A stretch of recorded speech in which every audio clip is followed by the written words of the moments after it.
Okay, here is another spontaneous video.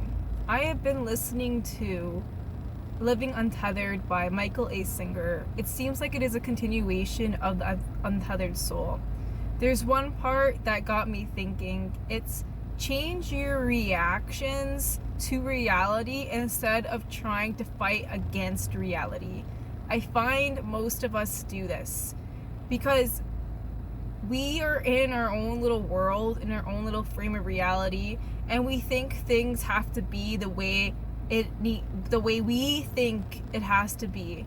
So everything around us, everything that we grew up with, we pulled all the outside world, we pulled around us to create this concept of who we think we are. And your job, you think that's who you are. Your family, how much money you have, everything. You have ADHD, you think that's who you are. That's who I am. They labeled me as that. And now you go on your whole day being like, oh, sorry, I got ADHD, or I got depression, I can't do this and that. You're literally defining yourself by what other people told you are. But only you know who you are. And literally it's just the thoughts in our head, and we're just listening to it. We're not controlled by it, okay? Like, it's automatic thoughts. And these automatic thoughts are coming from our past. So it's called samskaras in the book he was talking about. It's called samskaras. All these things that happened to us in the past, like good or bad, it's basically like a memory. And like, think about the SpongeBob episode where he was burning all the files in his mind. We have like these little filing cabinets of memories, and we put them in there. And our ego, our mind, our subconscious, whatever you may want to call it, is pulling these things from those files because they're upset about it, to be honest. We didn't really get over it. And the thing is, there's another quote, I wish I could remember it perfectly, but it was, you haven't truly, and this quote was from The Power of Now. You haven't truly forgiven if the past is still present today. So if you're still like, oh, I forgive this person, but if today you're still reacting to those thoughts and it's still popping up, then you haven't truly forgiven. If they have done something and now you kind of look at everybody to be that type of person because of this one person, then you haven't truly forgiven. And so these thoughts are automatic, pop up in our head all the time, reacting to situations because it's not really over it. And it's kind of stupid and bringing it up to the surface because it wants you to acknowledge that it's your heart is and your emotions are feeling hurt. That's a really important thing to notice, is that everything we're doing and thinking is kind of being based on what happened in the past. And it's not a great way to think. And the best way to think is being in the present moment of right now. And there's another quote, I don't know if this was from Joe Dispenza, but he says, you have depression because you're living in the past, and you have anxiety because you're living in the future. So that's something to ponder on. An example in the book, The Living Untethered, is when somebody is driving slow in front of you and you kind of get upset. Like, well, it's an automatic thought that you're getting upset. You're like, oh, damn, this person's going so slow in front of me. I got places to be, and there's nothing you can do about it. In your frame of reality, you think that's a problem. You think this person should be going faster. But in that person who should be going faster, their frame of reality is, I'm going the speed limit. This is normal for me. This is how you're supposed to drive. And they're perfectly fine with going the speed limit. And you gotta understand that everybody's in their own head, and everybody's in their own reality, and everybody sees the world different, and everybody has rules about the world differently. Like, everybody thinks the way the world should be, the way it is, only for them. Honestly, it's really selfish of us to think that everything's for us. The world needs to be a certain way for us. So you need to start getting out of your head in that way and start what they say letting go. Letting go doesn't necessarily mean you're letting go of a person, but it's letting go of the moment. It's letting go of, instead of reacting, of course, notice that thought, like, oh, he's going slow. Swap that thought. Swap it and be like, okay, you know what? Maybe this is a good time to just relax. We don't need to go fast all the time. Let's just relax and listen to my music. Do whatever. Because we ain't going to go anywhere.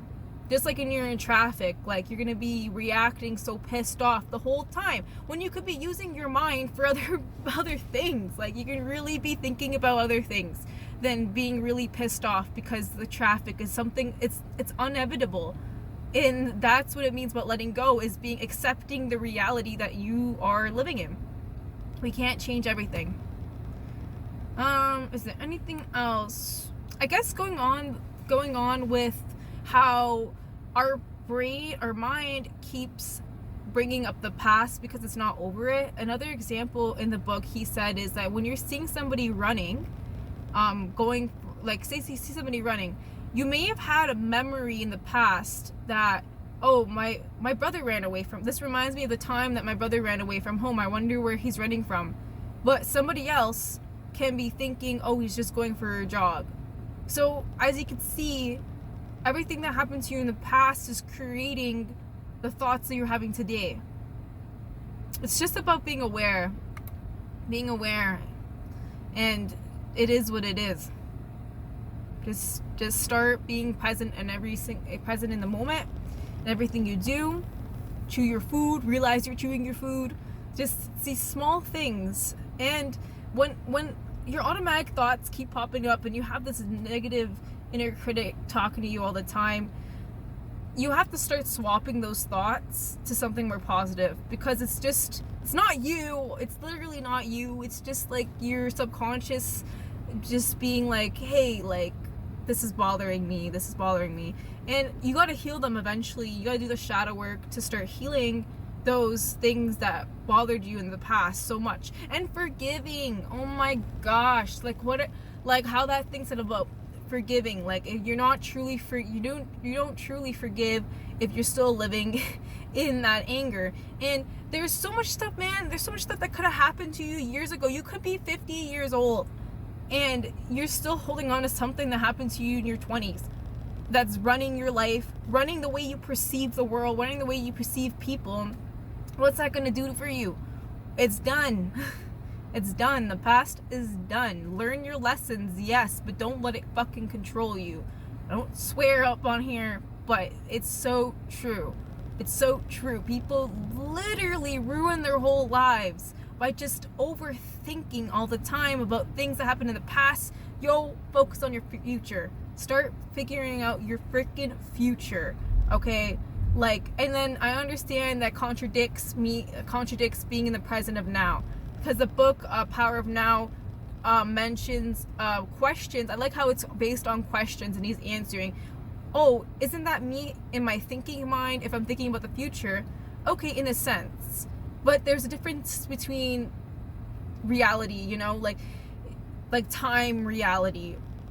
You think, okay, going to go to the grocery store, I'm going to pick up these things, okay.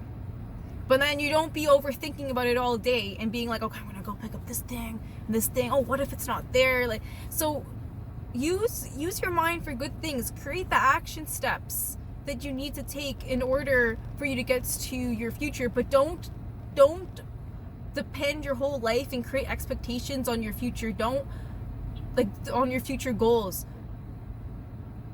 Manage it properly, because when you do reach those goals, you're doing it in the now.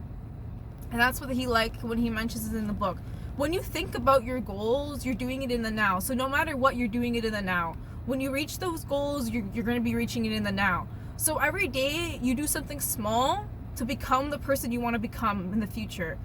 And you basically embody it. Don't be like, oh, I'm going to become this entrepreneur when I reach this certain amount a year. Be an entrepreneur every single day in the smallest things you do and call yourself an entrepreneur. Anyways, that's my daily and Natty's Longevity Academy rant. I had to do it or I would have forgot. I'm sitting in the parking lot at my work, and hopefully one day I won't be sitting here, and hopefully I will be helping a lot of people.